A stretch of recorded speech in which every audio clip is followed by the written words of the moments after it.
Alright, in this video we're checking out the BetaFPV X-Night 4-inch toothpick, and this is a beast of a toothpick. You guys saw the GetRC Dolphin about a week or so ago, and yeah, this is pretty similar. I'll point out the differences here in a second, but let me just go over the specs on this guy here. Obviously we got an X-style frame, and it's got 4-inch arms. They're separated, so it's not a unibody frame. It's a 4mm arm, and it does have these sandwich plates that hold it together. Now, it was pointed out to me that this is kind of similar to a frame by a designer from Thingiverse. His name was Dave Cleedon, I think. And the only thing I really noticed is kind of similar is the ends of the arms here. It has this sort of pointy shape with a little holder to cut the weight out. And there's another one of his designs here. This is a 4-inch micro long-range frame. And I'll be reviewing this one and building it pretty soon, so that'll come later. A little sneak preview, but that's one of his designs. The end of the arm is a little bit similar, but I looked at the rest of the way the frame is put together. It's quite a bit different than his design, and there's only so many ways you could put these frames together. You have obviously separated arms, and you're going to have two plates to sandwich the arms and hold them together, so a lot of designs are going to be kind of similar to that. So we got some interesting motors on here, and I actually have this motor here that's going to be going on the this one here, the 4-inch micro long range build. That'll be a later video, but you'll get to see the performance of this motor here on 4S, the 1505 3600 kV, and we're running the HQ. I think this is a 4x2.5 inch propeller. And I've actually had this prop for a while, but I hadn't had anything to put it on, so this prop actually came on a bind and fly first before a custom build. I do like the fact it has this like braiding here that covers the motor wires, makes it nice and clean, and then the motors are attached to the 20 amp BetaFPV all-in-one whip style flight controller. So it's got a flight controller and 4-in-1 ESC all together, and it's 20 amps. And I did a video on that one as well a couple weeks ago. If you want to see details on that board, check out that video. I'll link that in the description. Also, we're running the Caddx Ratel on here. It's a M12 lens micro-sized camera, so it's much bigger, much better camera on this one. And we're running their very beefy injection molded canopy here, very tough canopy. They're pretty hard to break. Also a big difference here between this one and the Dolphin, where that one's like a TPU canopy, but a smaller camera as well. Got a circular polarized antenna back here. It looks like it's directly soldered onto the A01 micro video transmitter. It's a 25 200 milliwatt power switchable video transmitter. And that is everything. The XM Plus receiver on here. That does come in multiple receiver versions. This one does come with XT60 connector, whereas the Dolphin was an XT30 big capacitor on here. It's kind of interesting because this is a smaller motor. You would think that the Dolphin would come with the XT60 and this one would come with the XT30. So yeah, so I ran a pretty big battery on this one, 850 4S LiPo with the XT60. So I ran a lighter LiPo on the Dolphin. Although, you know, that motor was like 1507. I'm not sure if this XT60 would have made that much of a difference possible, but yeah, obviously I'm not going to be testing that. This one does come with this bottom like battery protection plate here with some foam for landing, and then you got your sticky pad on the bottom here. So it's a little bit extra weight here. It's got a really nice battery strap. I mean, it's for a 4-inch, it's probably overkill. Yeah, I just wanted to point that out. It's a pretty nice battery strap, and you shouldn't have any issues with dinging your battery on the bottom here. If you happen to land pretty hard, your battery should be pretty well protected with this little protection plate down here at the bottom. Alright, so go ahead and show you the weight. It's coming in at 137 grams. And just comparing that to the Dolphin, here is the Dolphin, and I'm going to actually took the props off already, but I'll go ahead and throw them on here. Alright, so the props and everything is coming in at about 142 grams. And let me just show you the X-Night with the battery I used. Altogether, that's coming in at 244.6 grams, just under the 250 gram limit. Okay, so I just wanted to point out some of the differences between the Dolphin and the X-Night.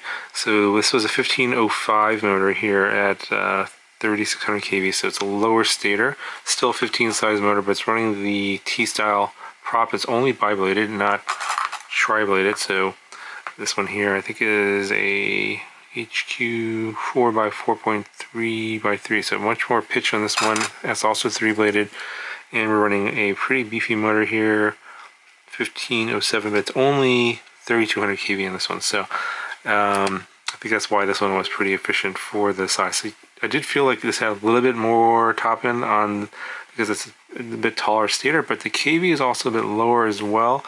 So this one here with the biblade does feel a bit faster, but in the turns it doesn't seem like it has as much grip as the tri-bladed prop. So obviously that's a major difference between the motors, is you got the standard 5mm shaft here and no T-style on this one here, but you have the 3-bladed prop. So I'm thinking that if HQ could make a 3-bladed version of this one, then that would be like really good, because then it would get really nice cornering. But it's very fast on the straightaways because it is bibladed. In terms of overall control, I didn't feel like I didn't have like bad control. It's just that a little bit, the controls is different. There's a different feel between these two motors, and you only know if you fly a lot of different quads that there's a different feel to it. Otherwise, I think most people probably won't be able to tell too much if they're not, you know, I haven't flown a ton.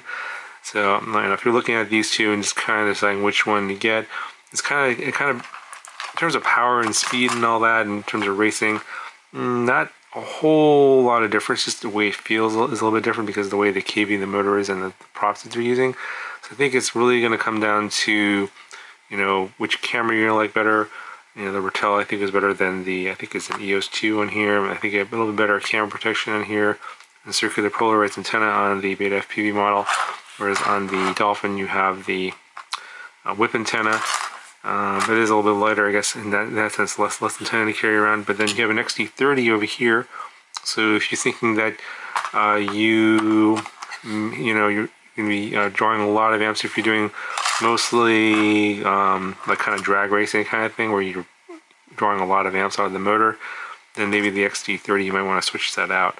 And then maybe if on this guy here, if you want to save some weight, maybe get rid of the XT60, go to an XT30. That should be totally fine. I'm not exactly sure why they went with an XT60, because an XT30 should be more than sufficient for this power setup. Anyway, overall, thought it flew great. I'm going to go ahead and show you the flight footage. You guys can decide for yourself what you guys think. Had a good tune, flight performance was excellent, pitch tune was good, so really no complaints about this model. I thought, you know, between these two, they're both a lot of fun. I don't think that you go wrong getting either one of these, but like for me, I personally prefer the Ratel camera. Anyway, that's where I stand on this, and here's the flight footage.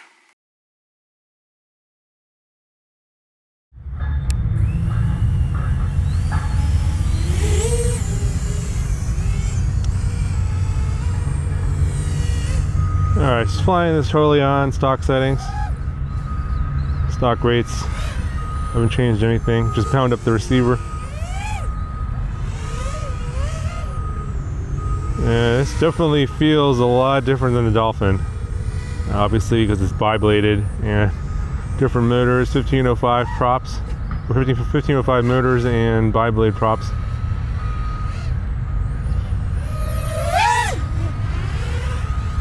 The tune's nice and smooth, very predictable. You know, it's a setup a little bit different than the Dolphin, but flies nice.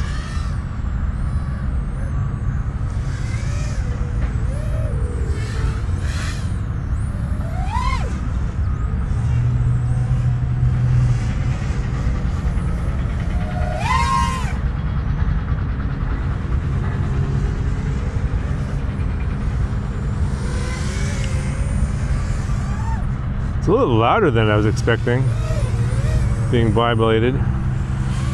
This is actually the first time I've flown these HQ 4-inch props. Not bad. They're kind of low pitch, so I think you're going to get a lot of efficiency out of this. But they feel like they have good power too.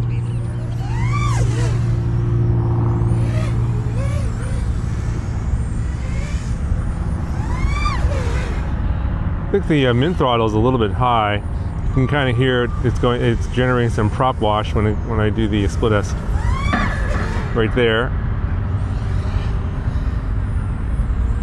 It's personal preference. You can adjust that to your liking.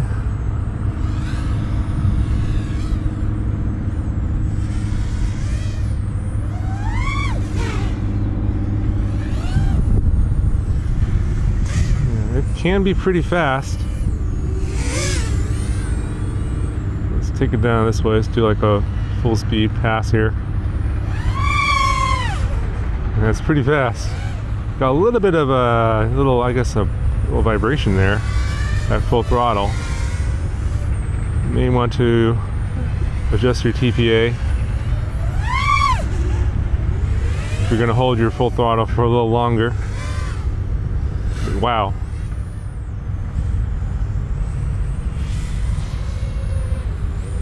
Not quite the feeling of a 5-inch, but definitely better than the 3-inch, but you know, it's a 4-inch. It's like you're trying to get the feel of a 5-inch in a 4-inch, but really it's a 4-inch at the end of the day. Getting some lines in the video here.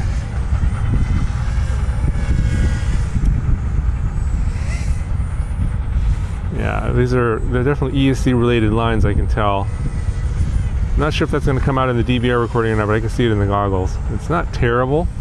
It doesn't affect the flying. I can just see some horizontal lines when I'm making my turns here. Yeah, it's definitely ESC related. Possibly the capacitor that they're using on here may not be big enough. I want to go with a bigger one. Oh, by the way, I'm running a 4S850 with an XT60 connector. It's kind of interesting they went with an XT60 connector in this one instead of a XT30 like they did on the Dolphin. And I'm actually running a bigger battery on this one. So it's 4 minutes flight time, 14.8 volts.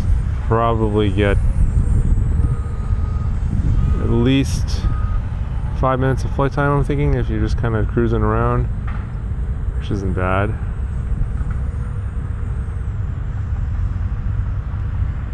This park here has no one in it right now. Not sure how long this will last before people start showing up.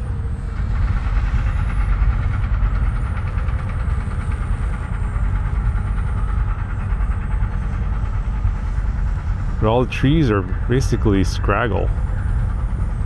And I was flying my GEP-RC rocket and the 95X with the Vista on it. You could see all the scraggle in the feed. This on the analog, you can't see it. It's like shockingly bad how you can't see the scraggle. So I'm just trying to avoid the trees, or where the trees are. I just can't fly there. I can't see what I'm flying into until it's too late. Like, just gotta fly right above it, or on a sidewalk path where I know there's no trees.